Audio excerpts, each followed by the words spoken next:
ಗೊತ್ತಿಲ್ಲ? ಗೊತ್ತಾಗುವುದು ಇಲ್ಲ. ನನ್ನ ಕಂದ ಸಂಗೊಳ್ಳಿ ರಾಯಣ್ಣ ಕನ್ನಡಿಗರು ಎಂದಿಗೂ ಸ್ವತಂತ್ರರು ಎಂದು ಇಡೀ ಜಗತ್ತಿಗೆ ತೋರಿಸಿಕೊಡುತ್ತಾನೆ ಎಂಬ ನಿಮ್ಮ ನಂಬಿಕೆ ಮನುಪಾಲಾಗಿ ಹೋಗಿದೆ. ನಮ್ಮ ಸೈನಿಕರು ನಿಮ್ಮ ರಾಯಣ್ಣನನ್ನು ಗುಂಡಿಕ್ಕಿ ಕೊಂದಿದ್ದಾರೆ. ರಾಯಣ್ಣ ಎಂದಿಗೂ ಸೋಲುವವನು ಅಲ್ಲ, ಸಾಯುವವನು ಅಲ್ಲ. ನಿಮ್ಮಂತ ನರಿ ಜಾತಿಯವರ ಹುಟ್ಟುಗುಣ ಏನೆಂದು ನಾನು ಬಲ್ಲೆ. ಸುಳ್ಳು ಹೇಳಬೇಕಾದ ಅವಸರ ನಮಗಿಲ್ಲ. ರಾಯಣ್ಣ ಎಂದಿಗೂ ಸೋಲುವವನು ಅಲ್ಲ, ಸಾಯುವವನು ಅಲ್ಲ. ವಿಧಿಯಾಸದ ಮುಂದೆ ನಾವು ನೀವು ಏನು ಮಾಡುವಂತಿಲ್ಲ. ನಾವು ಸತ್ಯವನ್ನೇ ಹೇಳುತ್ತಿದ್ದೇವೆ. ಇದು ನೋಡಿ, ಎವಿಡೆನ್ಸ್ ಎಲ್ಲಿದೆ? ರಾಯಣ್ಣ ನಿಮ್ಮನ್ನು ಕಾಣಲು ಬಂದು ನಮ್ಮ ಸೈನಿಕರಿಗೆ ಸಿಕ್ಕಿ ತಪ್ಪಿಸಿಕೊಳ್ಳಲು ಪ್ರಯತ್ನಿಸಿದಾಗ ಗುಂಡಿಗೆ ಬಲಿಯಾದ. ನಾವು ಹೇಳಬೇಕಾಯಿತು, ಹೇಳಿದವು. ನಂಬಿದರೆ ನಂಬಿ, ಬಿಟ್ಟರೆ ಬಿಡಿ.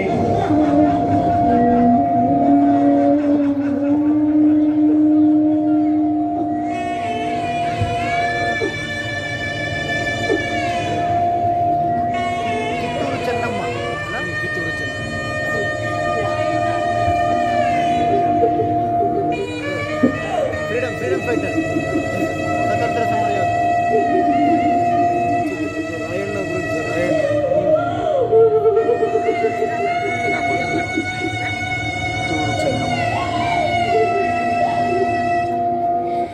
ಕಿತ್ತೂರ ಕೋಟೆಯ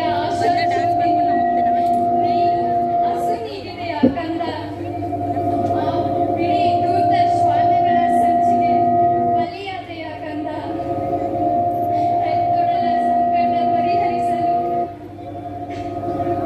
ಹೆತ್ತೊಡಲ ಸಂಕಟ ಪರಿಹರಿಸುವ ಛಲದಲ್ಲಿ ಆ ಬಿಳಿ ದೂತ ಶ್ವಾನಗಳ ಸಂಚಿಗೆ ಬಲಿಯಾದೆಯ ಕಂದ.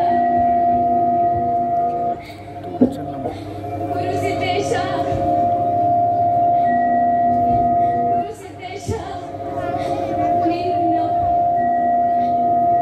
ಕಿತ್ತೂರ ಸಂಘಟನೆಗೆ ನಿಮ್ಮ ಆಶೀರ್ವಾದ ಇಲ್ಲವಾಯಿತೆ ತಂದೆ.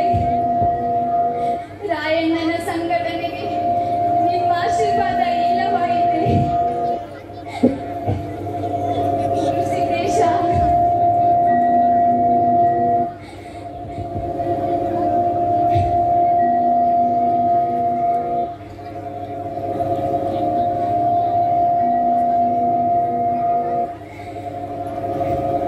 ಇಂಥ ಪರಿಸ್ಥಿತಿಯಲ್ಲಿ ನಾನೇನು ಮಾಡಬೇಕು ಗುರುಸಿದ್ದೇಶ?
ಹೀಗೆ ಆ ಬಿಳಿ ಶ್ವಾನಗಳ ಮಾತಿಗೆ ಬದಲಾದ ಚಮ್ಮಣ್ಣ ತನ್ನ ಕಂದ ರಾಯಣ್ಣನ ಸಾವು ಸಂಭವಿಸಿದೆ ಎಂದು ನಂಬಿ ಸಂಕಟ ತಡೆಯಲಾಗದೆ ಗುರುಸಿದ್ದೇಶನನ್ನು ಮೊದಲೇ ತನ್ನ ಕೊನೆಯುಸಿರುವವರೆಗೂ